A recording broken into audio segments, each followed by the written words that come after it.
বাংলাদেশে রিসেন্টলি একটা ট্রেন্ড চালু হয়েছে। কেউ কোন রাজনৈতিক সংগঠনের সদস্য কিন্তু নিজেকে আড়াল করে অন্য একটা রাজনৈতিক সংগঠন গিয়ে সেখানে স্যাবোটাইজ করে। যেমন যেমন এই গত কয়েকদিন আগে পুরান ঢাকায় একটা মর্মান্তিক দুঃখজনক ঘটনা ঘটেছে। আমাদের পার্টির পক্ষ থেকে নিন্দা জানানো হয়েছে, বিচার চাওয়া হয়েছে, ইভেন সম্পৃক্ত না থাকলেও মিডিয়া যে দুই চারজনের নাম এসছে তাদেরকে পার্টি থেকে আজীবনের জন্য বহিষ্কার করা হয়েছে।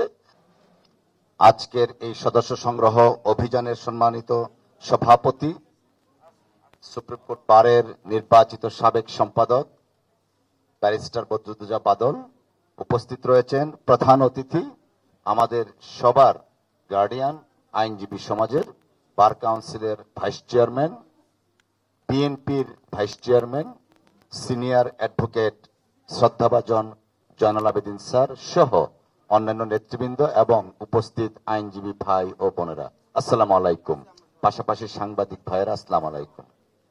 একটু আগে আমাদের সাংগঠনিক সম্পাদক গাজী কামরুল ইসলাম সজল সাহেব এবং ব্যারিস্টার রুহুল কুদ্দুস কাজল সাহেব যে বক্তব্য দিয়েছেন, এরপরে আর কারো বোধহয় বক্তব্য দেওয়ার কোনো কিছু বাকি থাকলো না। আমি স্যারের সাথে কথা বলছিলাম যে স্যার তো সবসময় বলেন সবই তো বলে দিল, আমি কি বলবো। আসলেই তাই, আমাদের এই সদস্য সংগ্রহ অভিযানের একটা উদ্দেশ্য আছে। সেই উদ্দেশ্যটা নিশ্চয়ই আমরা বিজ্ঞ আইনজীবী, যেহেতু আমরা বিজ্ঞতা দিয়ে সেটা যাচাই করব এবং উপলব্ধি করব।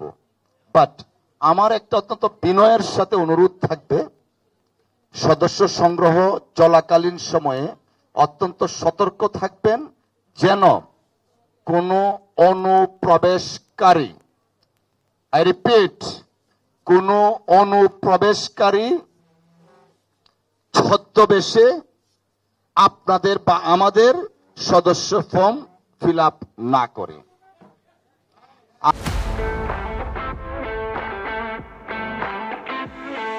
আমি কেন বলছি, বাংলাদেশে রিসেন্টলি একটা ট্রেন্ড চালু হয়েছে।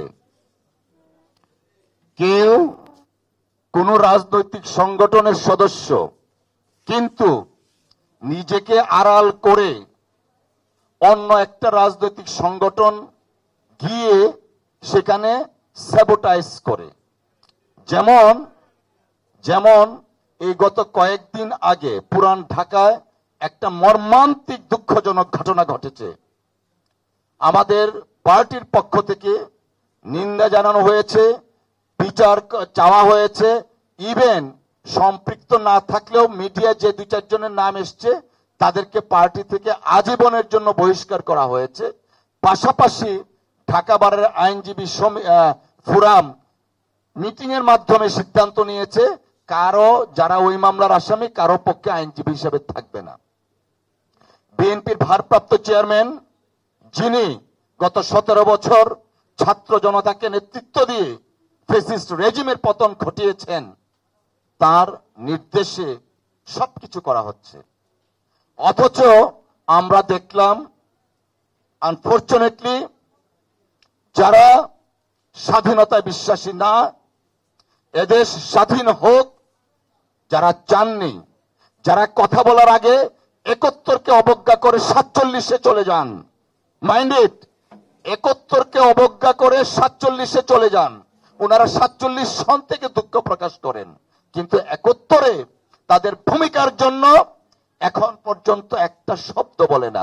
তার মানে কি, তারা এখনো ধারণ করেন যে সবুজ লাল সবুজের পতাকা আমরা পেয়েছি, সেই লাল সবুজের পতাকার প্রতি কতটুকু শ্রদ্ধাশীল জাতি আজকে এটা প্রশ্ন করছে। আমি কি কারণে বললাম অনুপ্রবেশকারী, স্যাবোটাইজ? এই দুঃখজনক ঘটনাকে কেন্দ্র করে আমরা শুক্রবার বা শনিবারে দেখলাম জবি অর্থাৎ জগন্নাথ বিশ্ববিদ্যালয় ছাত্র দলের 2 জন নেতা পদত্যাগ করেছে, আবার মালয়েশিয়ার একজন, আবার চট্টগ্রামের একজন, এরকম 3-4 জন পদত্যাগ করেছেন। এক্স্যাক্টলি পদত্যাগ করেছেন। কোন সময়টা দেখাচ্ছেন?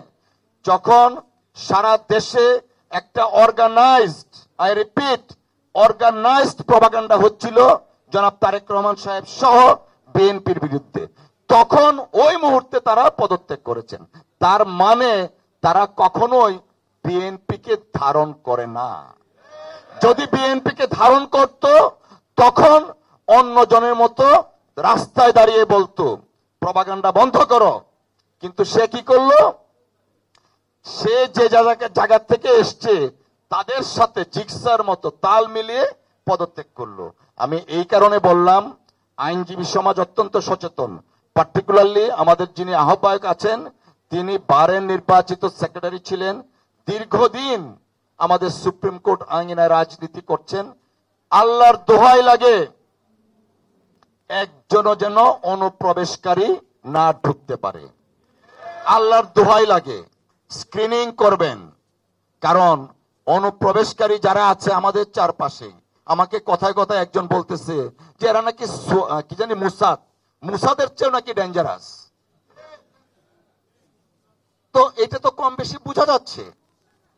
আজকে স্বৈরাচার হাসিনা পালিয়ে যাওয়ার পর বাংলাদেশ যখন পুরোপুরি একটা শান্তিপূর্ণ অবস্থান, জনাব তারেক রহমান সাহেব যখন বলেছিলেন 31 দফা প্রণয়নের সময় যে আমরা ফ্যাসিস্ট বিরোধী সমস্ত রাজনৈতিক দলকে সাথে নিয়ে আগামী দিনে নির্বাচিত সরকার প্রতিষ্ঠা করব এবং সেই সরকারের অংশীজন সকলেই হবেন, সেই কথাটা কিন্তু বিএনপি 2023 সনের 11 জুলাই বলেছিলেন। কিন্তু চোরে না শুনে ধর্মের কাহিনী।